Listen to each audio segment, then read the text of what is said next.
Hi guys, welcome back to the Camper Dan Files. My name is Chris, and in today's video, we are in a race against time to pass emissions. So it's Saturday, January 27th, and it's also registration renewal time. We're trying to get my R50 ready to pass smog. It's due by February 5th, and this evening's battle is none other than our downstream oxygen sensor here. Now I know you probably can't tell because it's pretty much dry right now, but maybe you can tell by looking at my front propeller shaft here.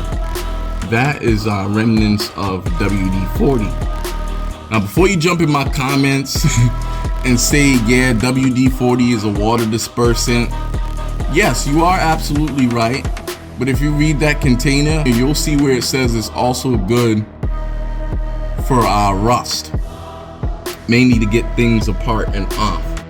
Now we do have a oxygen sensor removal toolkit from AutoZone, so we're going to be using that. One of the main things that I'm concerned with is the routing of the wiring. You can see it here, snaking its way up and into the engine bay. So I think what I want to do is get the tool around the oxygen sensor, get that loose, hopefully get everything to come apart without breaking anything. As you guys can see, my R50 is laden with rust. Again, it's not something that I hide from you guys. I openly discuss this with you pretty much every single video. So again, not all of us are gifted with having an R50 that's rust free, and I'm definitely no exception. So let's get into it. All right guys, so we're under the hood now. I have identified the oxygen sensor wiring. So you see these two wires here, the red and the blue one. So our downstream sensor is gonna be that red wire there. So it comes all the way up here and it plugs in right there, and I'll try and put a pointer in the video, but that's the connector there, that green one. And just looking at this right away, I could tell that the air intake box is gonna have to come out to give us some more working room, and we'll have to get the snorkel out of the way here too. So I think I'm gonna go ahead and do that first. And you guys have seen me take this thing out quite a few times, so I'm not gonna bore you with that. I'm just gonna go ahead and get it out the way real quick. I'll bring you guys back when we start actually getting after that oxygen sensor. So stick around. So as always, when dealing with anything electrical, we're gonna go ahead and disconnect the battery. We're actually gonna disconnect the negative terminal here. All right guys, so here's the oxygen sensor socket set that I rented from AutoZone. There's the part number. Let me just show you guys what's in there. So it comes with 3 different variations of the tool. So this one you can use with a 3/8. I don't think I'm going to be fooling around with that, but we may not have a choice. I do have a 3/8 breaker bar. Here's another one. Although this one doesn't fit our sensor, it's too small. This one does though. I'm going to crawl under there and I'm going to see if I can get it loose. Hopefully you're in the action enough to actually follow what's happening here. And the cool thing is I get to use you guys as a residual light source. So we're going to go up, over, and down. So we need to go to the left, set that like that. Aye, aye, aye.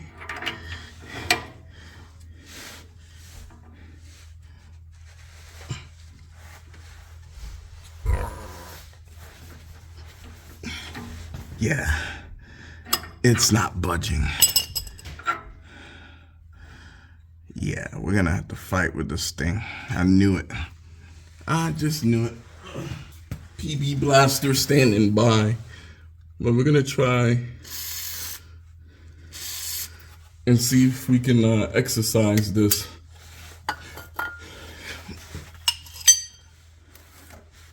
With the WD-40.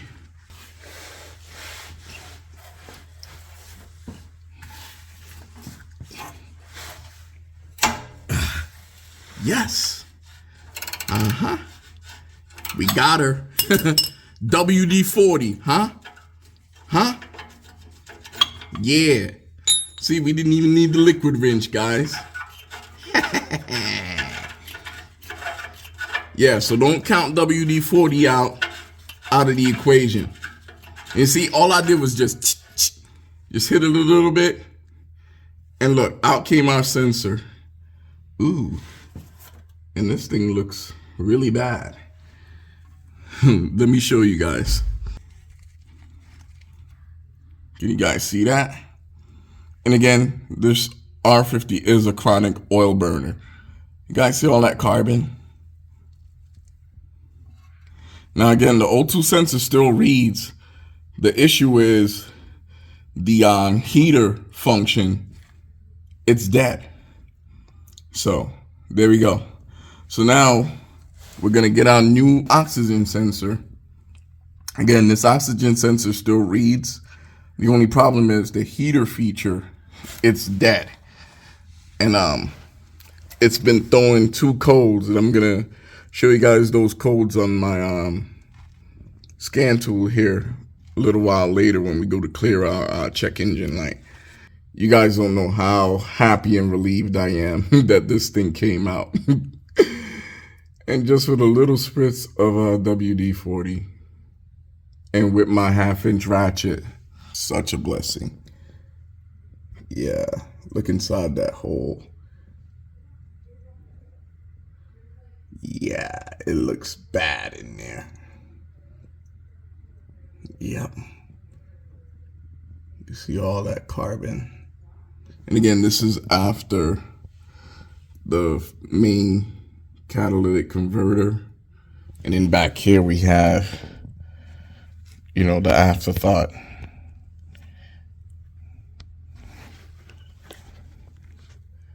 See, I don't even have heat shields on this stuff because they all rotted away essentially. And these heat shields right here, this portion of it is just being held on with a worm clamp. And there's a hanger wire on the other side there. So yeah, it's literally just holding on, guys. Yeah, it's Camper Dan. Like I said, he's rusty, but he's a runner. I am so excited and relieved. So we're gonna go ahead and get our new oxygen sensor taped to this guy. I'm gonna show you guys what that part looks like. It is a Bosch, which surprisingly is the OEM sensors for this particular rig. So here's our replacement sensor. Again, this is a Bosch. This is a premium oxygen sensor. Here's the part number. It's 13651.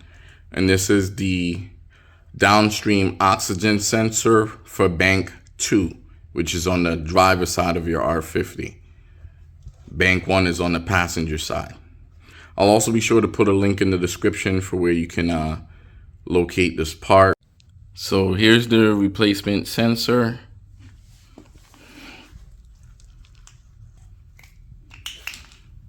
And you can see the holes are the same. Oh, this one actually has anti-seize on it already. Oh, so I can return that anti-seize that I just bought. Cool. Thank you, Bosch. Wow, that's really cool that they included that on the replacement part already. I was not expecting that. That is a win-win-win. I'm saving money all over the place. So now that we have everything out of the way here, man, I wish I could show you guys, but I have that oxygen sensor out. I probably should have documented that before I started taking things apart. I don't want to put everything back together just to show you guys that. But I'll explain in great detail because there's a way to tell when the oxygen sensor is working correctly. Obviously, if your scan tool has a graph, you can follow that. You can also pay close attention to the voltage that's reading. Now, when an O2 sensor or oxygen sensor is reading correctly, you're supposed to see fluctuation, or what we refer to as oscillation. And that means, you're supposed to see some kind of gradual change, especially when you do like a snap throttle or wide open throttle. The sensor itself, it is still reading. Like, you can see where it's metering and stuff and showing a graph that's actually changing for how it's reading. However, the voltage side, which is what you would watch for the heater feature, that it's stuck at, I believe it was 0.28 volts or 0.29, one of the two. But what we expect to see once we replace the sensor is that voltage reading fluctuates, because that's what our bank one is doing. Bank one, you can see where the readings are intermittently changing in terms of the fuel trim data report, and more importantly, the voltage for the heater side of that oxygen sensor.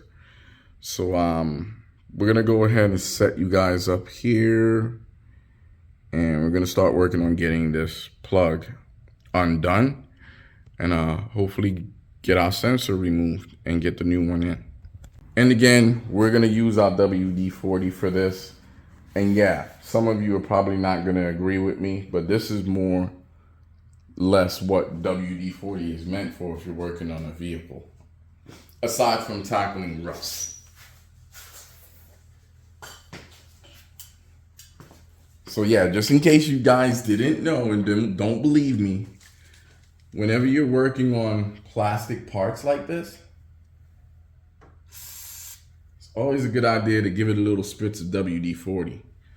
Because even though it's plastic and not metal, plastic gets brittle over time, things get hard, and then they don't want to come apart. And when they do, they often break.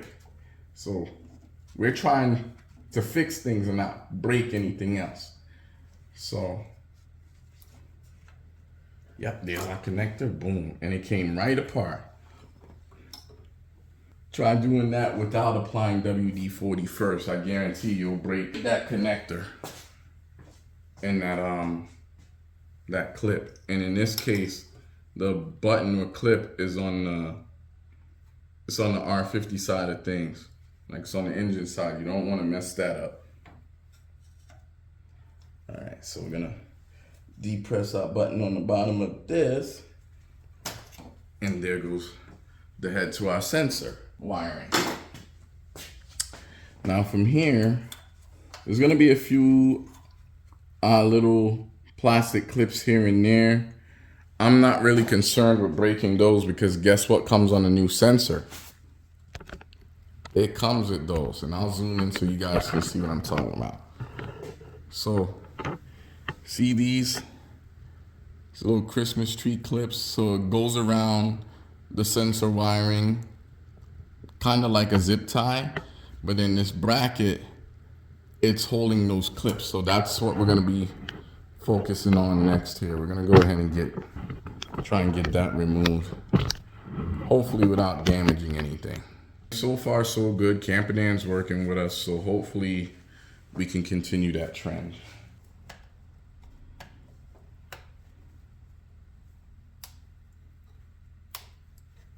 There we go. Let's just say I have a few choice words for Nissan. So you guys remember these plastic Christmas tree clips here? So there's 4 of them.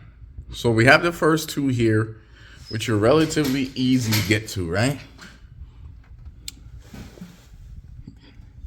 There's a third one back here. Let's see, right there, right? And there's a 4th one. So it's one here, 3rd one is here, and then the 4th one is on the back of the engine block, guys. And it's so hidden back there. And it's in such a bad spot. I even tried shoving my bare hand back there, and there's no freaking way that I'm gonna get that removed or reinserted.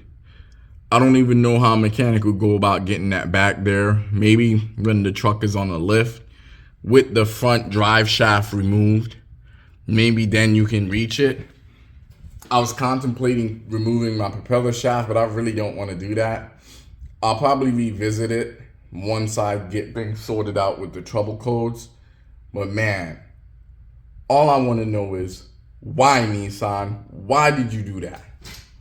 But we did leave the connector undone up top because we are going to get this in to its new home here. And again, it does have the anti-seize on the threads already. So we're just going to use our finger to scrape away that remnants of the rust there. I'm going to go ahead and get this put in. And you definitely want to start this by hand because you don't want to get this cross-threaded in here, especially if your R50 is rusty like mine. That's the last thing you want to do. So we'll start twisting this in. And yeah, we left the connector undone because this wire is going to want to twist anyway.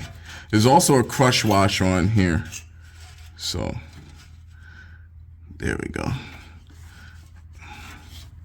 And then we're going to want to try and relieve any stress and tension that's on this wire. When we get up top, we'll turn it.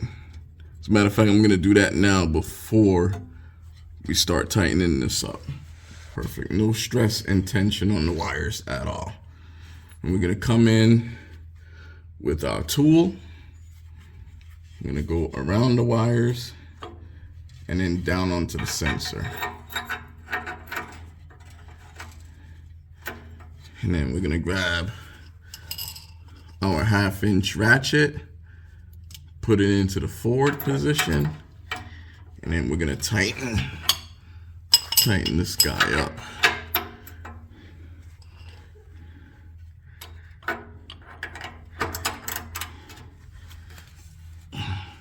There we go. And then we'll just adjust.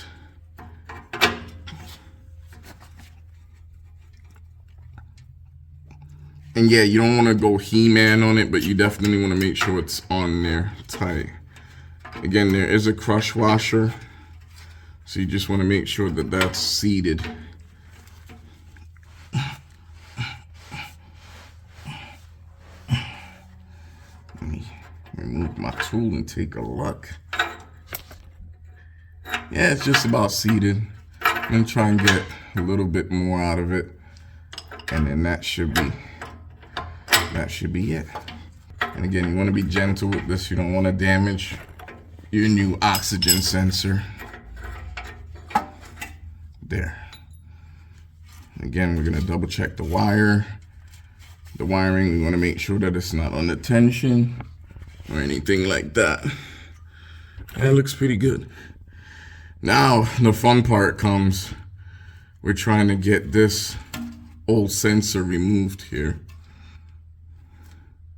Let's go ahead and work on that. What I'm about to do next, guys, is probably gonna make a lot of you cringe, but just understand, I don't have a choice.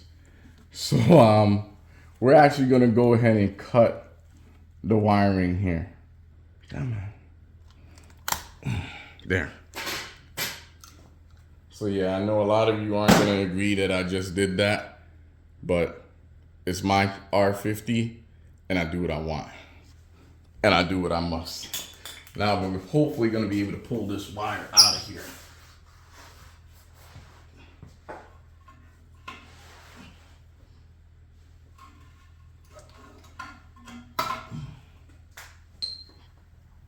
Got him, coach.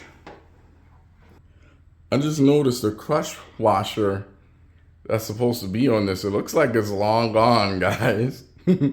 Wow. All right, so now this goes like this. There we go. There, that's in. And that should be bent downward like so.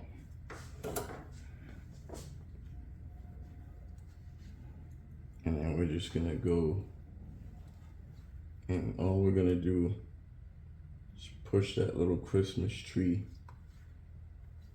into that hole there. And that's gonna hold it in place. Same back here, number 2.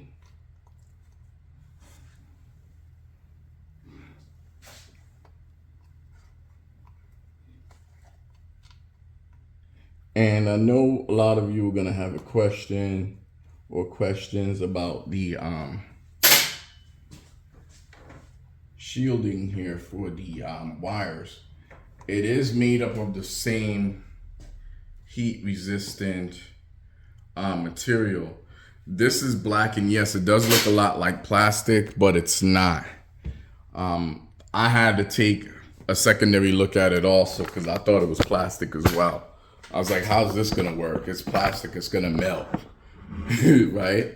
But no, it's just a different color. The OEM factory oxygen sensor has a red sheath on it. The downstream and the upstream has a blue sheath on it. But yeah, it's the same heat resistant material. So we have 3 out of the 4 clips set in place here. All right, guys. So we have everything back together. Our air box, air duct, mass airflow sensor has been plugged back in. Obviously, we got to get our negative battery terminal reconnected here. And then what we're gonna do is clear the codes and take this thing on a rip.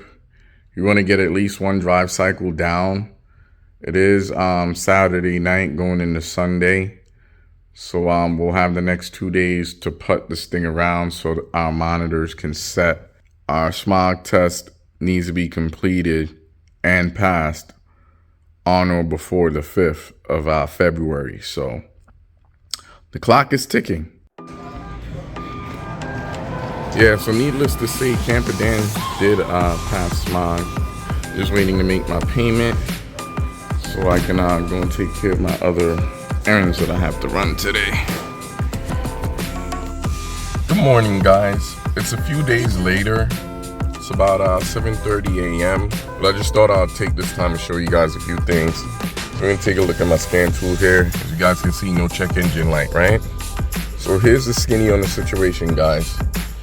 So remember earlier in the video when I was buttoning everything up, I said I was gonna go ahead and clear the codes. Well, because we had the battery disconnected for a long period of time, the computer did reset itself. Now, after completing a few drive cycles, there was a pending code, and it was for a gross evap leak. And I'll show you the report on that now.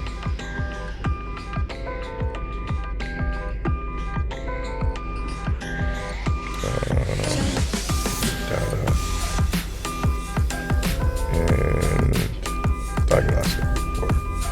Here it is.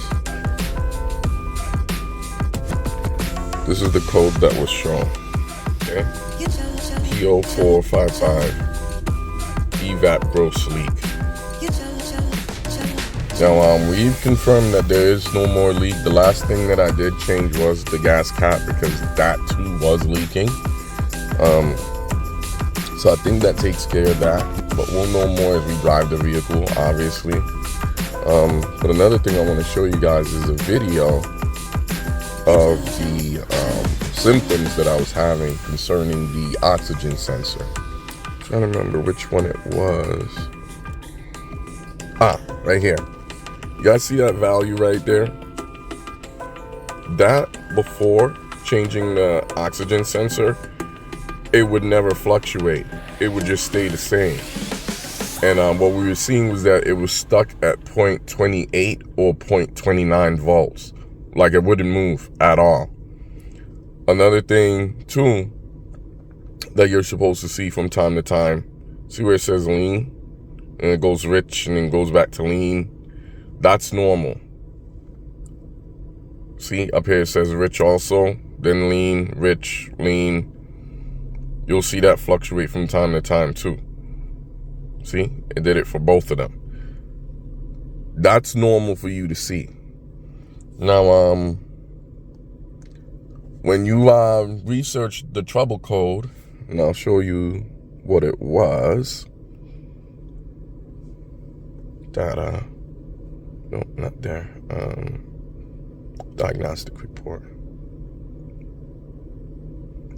Here's the DTCs that were showing before I did this repair. So you see how it fingers the vent control cutoff bypass valve, and then it also mentions the evap gross leak. Again, if there was a leak, we would definitely smell it, especially a large one. We don't. Also, another thing that you would notice, if there's a gross leak, you will hear the sound of air rushing under your truck. Kind of like a fan or like compressed air. You will hear it. So I think that these two DTCs, the first one and the third one, I think that those only came up because Camper Dan's engine control computer didn't know how else to get our attention. But the H02 sensor 2 bank 2, that was definitely our downstream oxygen sensor on bank 2. Bank 2 is going to be the side that's on the driver's side of the vehicle. Obviously, bank 1 is on the passenger side. So, yeah, and if you research that P0158, it's going to tell you that there's something going on in that oxygen sensor heater circuit, meaning that it wasn't coming on. In my case, it was an intermittent problem. Sometimes it would come on, sometimes it wouldn't. And if you guys know anything about emissions and how oxygen sensors or O2 sensors work, when you first start your vehicle, that heater feature should automatically come on right away. Because what that does is that it allows the vehicle to idle down a lot quicker, so that way you're not polluting as much on a cold start. That's what it's meant to do. So there's that DTC. So like my favorite saying, guys, when in doubt, look again. If you've enjoyed today's video, go ahead and give it a like. And while you're at it, don't forget to share, comment, and subscribe. Once again, my name is Chris, and this has been the Camper Dan Files. And until next time, keep using your Pathfinder as a Pathfinder, on or off the pavement.